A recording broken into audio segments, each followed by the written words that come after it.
تحصیل علم کے لیے لے جانا. یہ جو بات ہے نا یہ ہر ولی کے ساتھ نہیں ہے. یعنی آپ کی پیدائش کی خوشخبری جو آپ نے ماموں کو آپ صلی اللہ علیہ وسلم نے آپ کے پیدائش سے 40 دن پہلے بتائی اور یہاں تک بتایا کہ یہ نام رکھنا یہ ان کے پاس لے جا کے ان کی تعلیم ان کو دلوانا. مطلب باقاعدہ حکم دیا گیا ہے کہ قاری واسطی علی قاری علی واسطی کی خدمت میں تحصیل علم کے لیے لے جانا. مطلب کسی اور کی تعلیم ابھی فی الحال ہمیں قبول نہیں, پہلے ان سے سب سے پہلے وہاں سے شروع کریں گے آپ, سمجھے نا. تو وہ مطلب یہ جو بات ہے وہ یہ ہے اہم بات. حضرت رفاعی حضرت احمد رفاعی کی ولادت ام عبیدہ کے قریب ایک قصبہ حسن میں 15 رجب 512 میں ہوئی, ہجری میں ہوئی. آپ حضرت شیخ عبد القادر جیلانی رحمۃ اللہ کے ہم اثر تھے, یعنی اسی دور کے بزرگ آپ بھی ہیں, دونوں ایک ہی وقت میں تھے اس وقت. حضرت احمد رفاعی کے مقام بلند اور فضل عظیم کے لیے بیداری کا واقعہ حرف آخر کا حکم رکھتا ہے جو حضرت رفاعی کی شان عظیم کا گواہ ہے. یعنی جب آپ حج سے فراغت کے بعد زیارت کے لیے مدینہ منورہ میں آپ صلی اللہ علیہ وسلم کے مواجہ شریف میں حاضر ہوئے تو کیف و سرور میں غرق ہو کر بے مہا عرض کیا السلام علیکم یا جدی. مطلب یہ کہ اے میرے جد امجد آپ کی بارگاہ میں سلام عرض ہے. تو مزار پاک سے یہ آواز آئی وعلیکم السلام یا والدی, جو حاضرین کو صاف سنائی دی. مطلب یہ کہ اے میرے فرزند عزیز تجھ پر بھی سلام ہو. اس کے بعد حضرت رفاعی نے عرض کی کہ حضور کی مفارقت یعنی جدائی, حضور کی مفارقت میں آستانے سے دوری کی حالت میں میری روح حاضر ہو کر پروانہ وار قربان ہوئی تھی. اب یہ بندہ خود حاضر آستانہ ہے, اپنا دست مبارک عنایت فرمائیے تاکہ میں دست بوسی کر کے سکون حاصل کر سکوں. تو آپ نے شعر پڑھے تھے, کیا شعر پڑھے تھے؟ فی حالت حاضر بعد روحی کنت ارسلہا تقبل الارض انی وحیا نائبتی حاضہی دولت اللہ شباہا قد حضرت فمدد یمین کا فی تازہ بہا شفتی مان آفتاب سے روشن تر مزار مبارک سے ایک ہاتھ نمودار ہوا جس سے رات دن سے زیادہ روشن ہو گئی. سبحان اللہ. یہ عصر کا وقت تھا, عصر اور مغرب کے درمیان کا وقت یہ واقعہ پیش آیا تھا, یعنی دن ڈھل چکا تھا. تو وہی بتا رہا ہے جنہوں نے لکھا ہے, انہوں نے لکھا تھا کہ دن رات جو ہے جب آپ کا ہاتھ قبر اطہر سے مبارک آیا قبر اطہر سے, تو رات جو ہے وہ دن سے زیادہ روشن ہو گئی. اتنی روشنی تھی, اتنا نور پھیلا ہوا تھا کہ پورا مدینہ روشن ہو گیا. اور آپ سیدی احمد رفاعی نے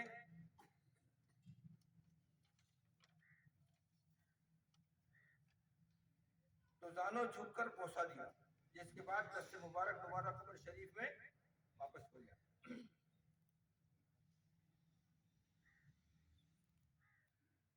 بیداری کے اس واقعے کے وقت بڑے بڑے علماء, عرفاء, صوفیہ, حتیٰ کہ حضرت شیخ عبد القادر جیلانی قدس سرہ بھی موجود تھے. آپ نے غور کیا کیا الفاظ استعمال کیے وہاں پہ؟ بیداری کے اس واقعے کے وقت. مطلب کوئی خواب کا واقعہ نہیں ہے, یہ جیتے جاگتا واقعہ پیش آیا ہے. وہ جو وہاں موجود تھے وہ بھی جیتے جاگ ہی رہے تھے, سب سو نہیں رہا تھا کوئی. مطلب ایسا ہوتا ہے نا کہ بعض دفعہ سوچ رہا تھی کہ ایک جیسا کہتے ہیں نا کہ میرا شریف جو ہے وہ خواب میں ہو گئی حضور صلی اللہ علیہ وسلم. ایسا نہیں ہے, وہ بھی بیداری میں ہی ہوئی ہے. یہ تو سب اپنے اپنے ٹھوک دیتے ہیں جو ان کو ٹھوکنا ہوتا ہے, سمجھے. تو یہاں بھی اسی لیے اس واقعے کو اسٹیمپ کرنے کے لیے بتایا گیا کہ بیداری کا واقعہ ہے، یہ کوئی خواب و خیال نہیں ہے، یہ کوئی قصہ یا کہانی نہیں ہے جس کے اندر آپ لوگ بیٹھ جائیں، سمجھے نا۔ اس کے بعد حضرت سید، اس کے بعد کا واقعہ جو مین واقعہ جو ہے کہ یہ واقعہ جو ہے جو آپ نے دست بوسی کی، آپ صلی اللہ علیہ وسلم کے دست مبارک کی دست بوسی کی، یہ واقعہ جو ہے، لیکن اس کے بعد جو چیز واقعہ جو پیش آیا وہ اہم ہے، پتہ نہیں پتہ ہے اب لوگوں کو نہیں پتہ، مجھے نہیں معلوم، لیکن یہ کہ میں سمجھتا ہوں گا بہت سے لوگوں کو پتہ بھی ہو سکتا ہے۔ تو شیخ عبد القادر جیلانی قدس بھی موجود تھے، جس کے بعد حضرت سیدی احمد رفاعی نے اپنے دست مبارک کو دروازے میں ڈال کر یہ حلف مطلب حلف کیا ہوتا ہے؟ قسم، حلف اٹھا دیا نا، گورنر صاحب حلف اٹھا رہے ہیں آج، تو وہ حلف اٹھانا، تو حلف اٹھانا یعنی آپ کے ساتھ جب یہ واقعہ پیش آیا، آپ نے جب دست مبارک کو بوسہ دے دیا اور جب آپ صلی اللہ علیہ وسلم کا دست مبارک قبر اطہر میں واپس چلا گیا، تو آپ نے قسم دی، وہاں جتنے موجود تھے لوگ ان کو قسم دی اور دروازے پہ جا کے لیٹ گئے اور قسم دی کہ میری گردن پر پیر رکھ کر زائرین باہر نکلیں، یعنی مجھے کچلتے ہوئے باہر نکلیں۔ کیوں؟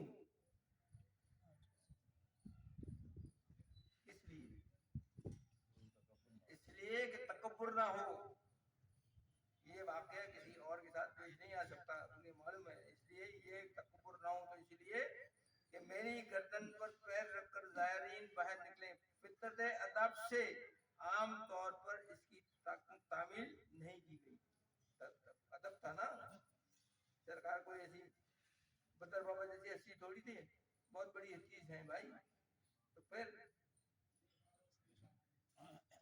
تو ان کا احترام، ان کا ادب لازم تھا، لیکن پھر بھی بعض جو تھے نا میرے جیسے بیوقوف، وہ قدم رکھ کے چلے گئے ان کے اوپر۔ ہاں البتہ نامواقفوں اور رتبہ ناشناسوں نے یہ بھی کر دیا، یعنی میرے بھی جیسے وہاں موجود تھے نا بھائی، یہ موقع ملا ہے دبانے کا، بھائی دبا دے، ہاں تو وہی پیدائش سے لے کے لیے بشارت اور زیارت کے وقت غور کریں، الفاظ غور کریں، سنیں، پیدائش کے لیے بشارت، یعنی جب آپ پیدا ہوئے تو بشارت دی گئی نا آپ کی، اور زیارت کے وقت یہ فضیلت و کرامت صرف دلچسپی کے لیے نہیں بلکہ حضرت رفاعی کی مقبولیت عند اللہ اور فضیلت عند الناس کے لیے ہے۔ جس وقت آپ پیدا ہوئے تو اس وقت آپ کی بشارت 40 دن پہلے دی گئی کہ آپ اس دنیا میں تشریف لا رہے ہیں، لانے والے ہیں، یہ نام رکھنا ہے، یہ کرنا ہے، ان کے ساتھ ان کی تعلیم ان کے پاس جا کے ان کو دلانی ہے تعلیم، ہے نا۔ اور جب آپ حج کے لیے گئے اور وہاں حج کی زیارت، حج کے بعد آپ صلی اللہ علیہ وسلم سے مبارک کی زیارت کے لیے گئے تو